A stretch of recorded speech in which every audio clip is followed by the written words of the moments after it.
डोंगरावरून एखादा दगड निसटल्यानंतर तो आहे असा येतो का खाली महाराज? नाही. मग काय करतो? हा गडबडत येतो, पण तो एकटाच येतो का? हा, दुसऱ्याला घेऊन येतो. असे बरेच दगड आहे महाराज, असे बरेच दगड आहे.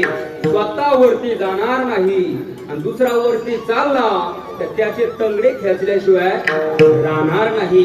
पण एक लक्षात ठेवा महाराज, नाही जीवनामध्ये तुम्हाला कधी कोणाचं चांगलं करता आलं तर नका चांगलं करू, पण दुसऱ्याचं वाईट करण्याचा प्रयत्न मात्र कधीच करू नका. भला किसी का कर ना सके तो बुरा किसी का मत करना, फूल नहीं बन सकते तो तुम काटे बन कर मत रहना.